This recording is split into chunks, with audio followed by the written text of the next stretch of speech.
Movie lover की एक और एपिसोड में आपका स्वागत है। आज दो मास्टरपीस फिल्मों का रिव्यू करूंगा जो मैंने कल थिएटर्स में एंजॉय की। यार कभी कभी ऐसा होता है कि आप एक साथ दो फिल्में देखो और दोनों आपको एंटरटेन करें। अच्छा, अगर पहली फिल्म अच्छी हो दूसरी फिल्म बोरिंग हो जाती है तो आपका कहीं ना कहीं एक पेशेंस छूटने लगता है कि यार अब एक साथ दो फिल्मों का प्रेशर अलग होता है। उसके बाद अगर मूवी भी इंटरटेनिंग ना हो तो वो और इरिटेटिंग हो जाता है। पर कल मैंने इतना एंजॉय किया। इस फ्राइडे 4 फिल्में रिलीज हुई हैं और भारत भाग विधाता तो थर्सडे को ही रिलीज हो गई थी। तो कल कुछ पर्सनल प्रॉब्लम से मैं देख नहीं पा रहा था। कल मैंने दो फिल्में देखी, आपकी भारत भाग्य विधाता और गवर्नर। तो दोनों की बात करते हैं। तो पहले मैंने भारत भाग्य विधाता देखा, तो पहले मैं उसकी बात करता हूँ। फिल्म की स्टोरी 26/11 अटैक पे है, पर यहाँ पे फिल्म हमें ये नहीं दिखाती है कि वो टेररिस्ट कहाँ से आए और जो अपनी सेना थी गवर्नमेंट ने उसने क्या क्या किया। यहाँ पे उस स्टोरी को टच किया गया है जो शायद बहुत पहले टच कर देना चाहिए था। ऐसा मैं क्यों कह रहा हूँ, आप फिल्म देखोगे तो आप समझोगे।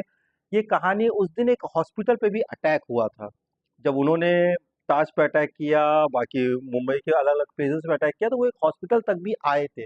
पर वहां पे कोई सीनियर अधिकारी जो थे वो चले गए थे और जो जूनियर स्टाफ थे, जनरली हम लोग भी देखे हैं कि हॉस्पिटल में हम या हमारे कोई रिलेटिव एडमिट होते हैं तो रात में जो नाइट स्टाफ है, जो नर्स है, जो वार्ड बॉय है, वही होते हैं। डॉक्टर्स तो अपना घर चले जाते हैं, वही हमारी देखभाल करते हैं, भले हम उन्हें इग्नोर कर देते हैं।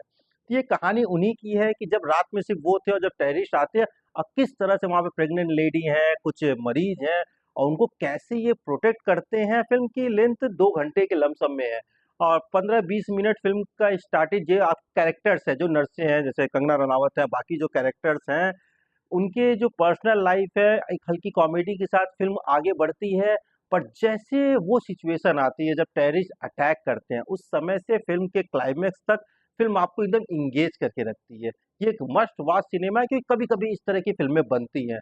तो फ्रेंड्स, इस फिल्म को आपको पूरी फैमिली के साथ एंजॉय करना चाहिए, आप बिल्कुल निराश नहीं होंगे और फैमिली के हर एक वर्ग को ये फिल्म इंटरटेन करेगी। नेक्स्ट मैं गवर्नर की बात करता हूँ। ये फिल्म हर किसी के साथ रिलेट नहीं कर पाएगी क्योंकि कुछ स्टोरीज ऐसी होती हैं जो आम पब्लिक उस चीज को जानती ही नहीं है, और अगर जानती नहीं है तो वो उसके साथ कनेक्ट नहीं कर पाती है। 90s में जब बहुत ज्यादा हमारा करेंसी डाउन हो चुकी थी और महंगाई बहुत चरम पे थी, गवर्नमेंट भी नहीं समझ पाई थी चीजों को कैसे मैनेज करे, तो उस समय गवर्नर ने एक डिसीजन लिया था कि जो हमारे देश का सोना है उसे गिरवी रखा जाए।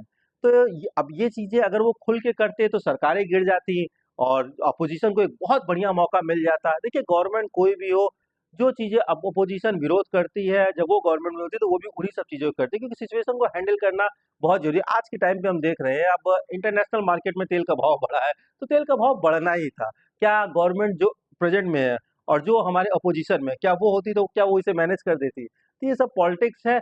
यही चीज फिल्म में भी दिखाया गया है। मीडिया को भी, अब मीडिया हर चीज की तह तक जाना चाहती है, मीडिया से कैसे छुपा के चीजें करना है, और फिर अगर मीडिया में चीजें आ जा रही है तो वो किस तरह से देश के सामने प्रेजेंट कर रही है, और देश की जो एजुकेटेड पर्सन है वो इस पे कैसे रिएक्ट कर रहे हैं। सभी चीजों को बहुत अच्छे तरीके से फोकस किया गया है। मनोज बाजपेयी तो एक बेहतरीन एक्टर है ही है, और जब भी उन्हें मौका मिला वो साबित किए हैं।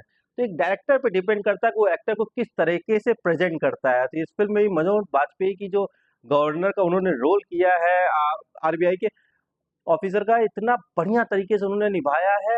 तो फिल्म आपको, अच्छा, स्टोरी रियल है पर इस तरह की स्टोरीज में एक प्रॉब्लम होती है कि प्रेजेंटेशन वाइज फिल्म उतनी इंटरटेनिंग नहीं होती है। आपको स्टोरी कनेक्ट तो करती है पर इंटरटेन नहीं करती है। पर यहाँ पे मैं डायरेक्टर की तारीफ करूंगा कि जिस तरह से उन्होंने स्क्रीन पे रखा है और कहानी जिस तरह से प्रेजेंट की गई है वो इतना इंटरटेनिंग प्रेजेंट की गई है ना कि फिल्म, आप इस सिचुएशन के से जुड़े हो नहीं हो, आप जानते हो नहीं जानते हो, पर फिल्म के साथ कनेक्ट कर दोगे और ये बंदा आगे कैसे चीजों को हैंडल करेगा। जब आपको लगे कि आप सही हो, आप जो कर रहे हो वो सही है, पर पूरा देश, आपके कलीग्स, आपके ऑफिसर्स सब आपका विरोध पे खड़े रहे, पर आपको ये है कि नहीं, आप जो कर रहे हो वो देश के लिए जरूरी है। सही है नहीं है ये इंपॉर्टेंट नहीं है, पर वो जरूरी है और आपको करना है। तो ऐसे लोग कम होते हैं और जिस तरीके से मनोज बाजपेयी ने इस कैरेक्टर को निभाया है ना, वो आपका दिल जीत लेंगे। तो फ्रेंड, ये दोनों मास्टरपीस सिनेमा है। अब मैं ये नहीं कहूंगा भाई मेरा तो काम है कि एक दिन में ये दोनों फिल्मों को आप एंजॉय करो, पर हाँ, इस वीकेंड एक दिन आप इसे एंजॉय करो, दूसरे दिन इसे एंजॉय करो, क्योंकि दोनों ही फिल्में मिस करने लायक नहीं है और दोनों फिल्में थिएटर्स में एक अलग तरह का अनुभव आपको देंगी। Okay friends, thank you.